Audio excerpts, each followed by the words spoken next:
Hi, I'm Jonathan Katz-Moses, and today we're gonna make some art.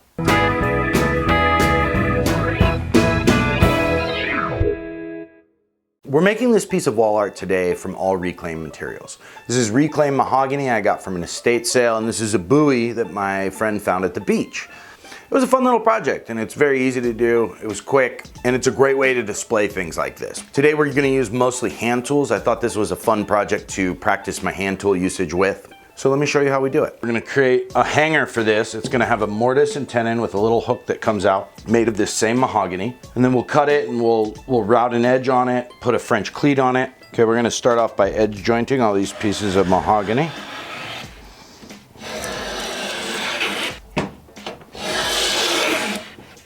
Sometimes when they're a little rough, I like to hit them with my smoothing plane.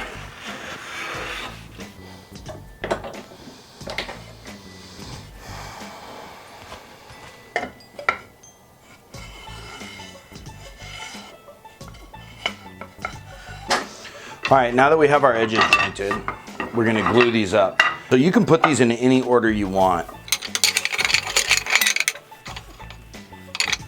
I think I like that.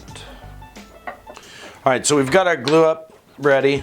We have our plastic, our clamps, our glue.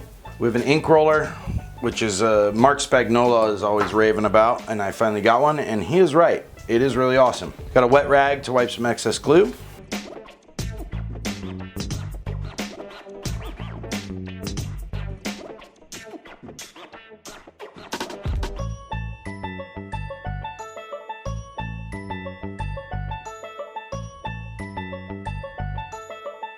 There we go, we're gonna let that dry. We're gonna come back, trim off the ends, plane it down, and then cut our mortise for the hanger.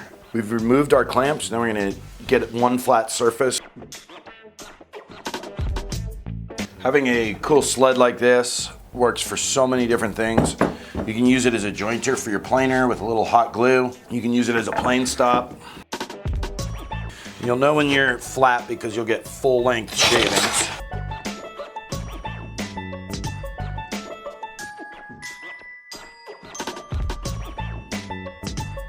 There we go, flat as a board.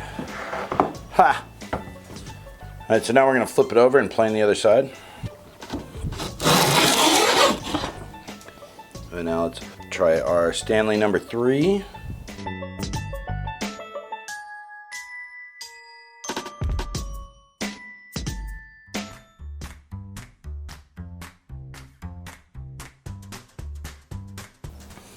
There we go, I like that. It's got just a little bit of hand tool marks in it, but it's all smooth. It's gonna look really cool for this wall art. You know, I don't use hand tools that often, but that's almost faster than like going from the planer and then sanding all through all your grits. I mean, it's a really clean surface. Now we're gonna square this up. All right, now we're gonna cut our hanger, which will have a tenon, and then we'll cut a mortise into our board. So first we're gonna cut a tenon. So we're gonna set up a stop block at 3/4 of an inch.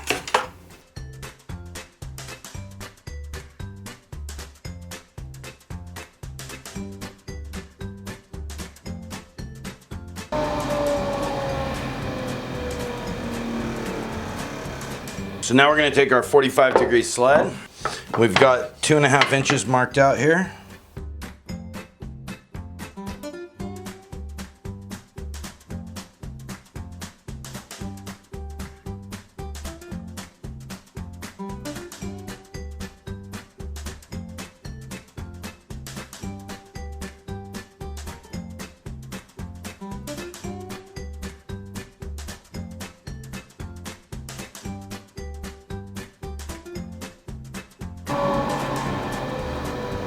We're gonna sand this center part and then round over this.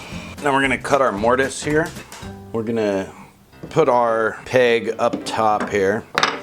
So first thing we're gonna do is identify our center point. So we'll go 5 1/16 here. So we'll go ahead and mark a center line, a line to set our mortise here. And we're just gonna place our peg here, outline this with a pencil. So we've got that outlined. And then we'll take a marking knife here.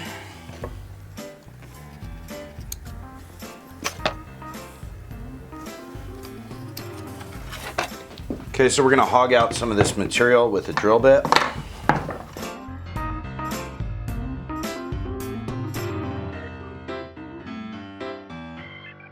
And you could do that with a router. I just had my drill handy.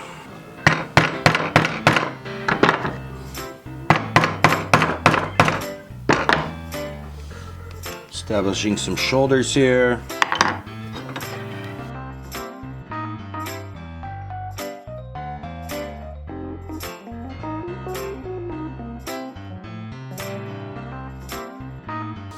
So there we go, we got our through mortise. Okay, now we're gonna go ahead and shape our hanger.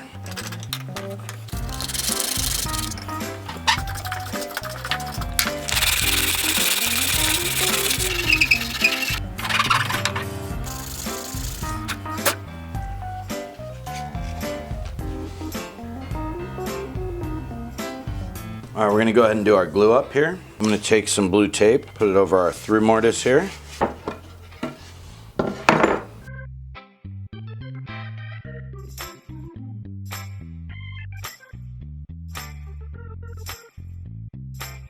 While our post dries, we're gonna go ahead and repaint this. I've got colors to bring it back to its original quality, which is gonna be really cool. It's gonna bring out these letters. All right, so now we'll do our French cleat system.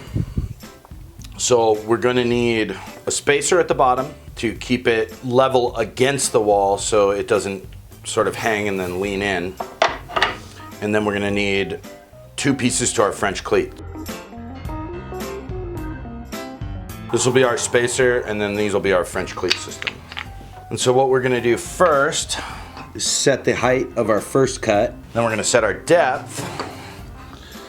Then we'll take our push sticks here and just run it through like that. We got 2 of them to do here.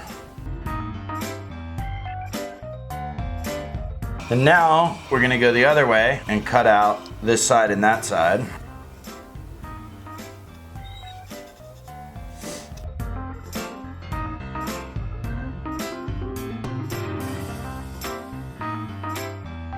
This will be attached to our piece, this will be attached to our wall, and it'll be very easy. You'll just hook it in like that. We got a little bit of wiggle room, so that way it's not impossible to slide it in there. And then we'll have our spacer block, which will sit lower, which will keep it an equal distance off the wall, creating a beautiful shadow line. So once our glue dries, we'll be able to attach the French cleat. We're gonna make the post even stronger by taking the French cleat and drilling it into the post once the glue's dried, which will make that post stronger. And then we'll do some final finishing and stain this thing up. All right, we're gonna go ahead and chamfer the edges of this. When you are chamfering with a block plane, you wanna do your end grain first, because that's where you get your highest risk of tear out. There's a couple ways to avoid tear out that I like. One of them is by taking a piece of scrap wood, putting it on there like a zero clearance insert. Then when you chamfer this, it creates a relief cut for doing your end grain.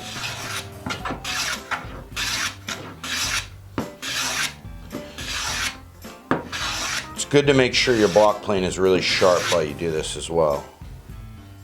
So we're gonna go ahead, do the same thing here.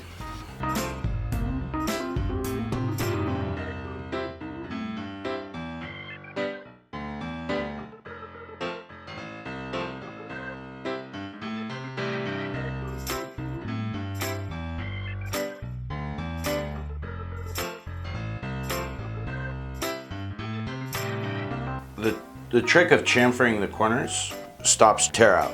It works really, really well. So always do your corners first, then your end grain, and then your long grain. All right, we're gonna go ahead and attach the French cleat. This is really easy. We're gonna put a little glue on here and then shoot. You could do brad nails, or I'm gonna use a pin nailer. But you could use brad nails or finish nails, whatever you want, or even screws. We're gonna go ahead and line up our center mark. And I'm gonna put 1 nail in. Then, very easily, I'll just align it. And now that that's lined up 90 degrees to the edge of the frame, we can just, there we go, simple as that. And then here's our spacer. Same thing, we'll make a center mark.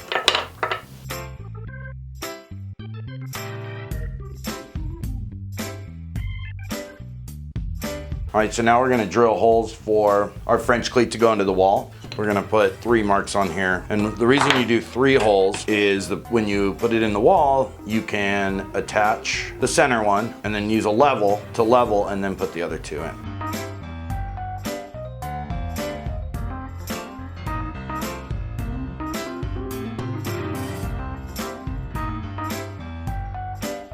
Now it's time for finish.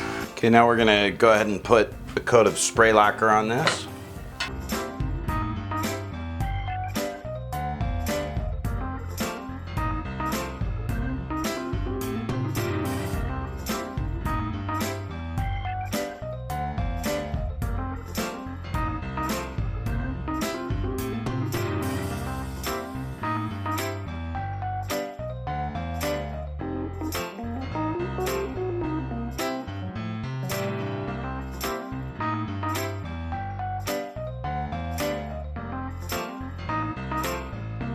All right, our buoy is painted. I trimmed the rope and melted the ends together. The last thing to do is attach the buoy so it doesn't move easily on our display piece. The way we're gonna do that is with a pin nailer. Nice. So here we have our piece of buoy art. Pretty cool. If you enjoyed this project, please subscribe. I have a lot of really cool projects coming out. I have a Wangi and Zebrawood TV lift cabinet, a cherry and maple kitchen island, a secret compartment man box. I have some cool joinery videos coming out, and subscribing is the best way to find out as soon as I upload those. Please like this video, comment, share your thoughts. You can also subscribe to my Facebook page, which has pictures of my past projects. Thank you so much for watching. I really appreciate it and have a wonderful day.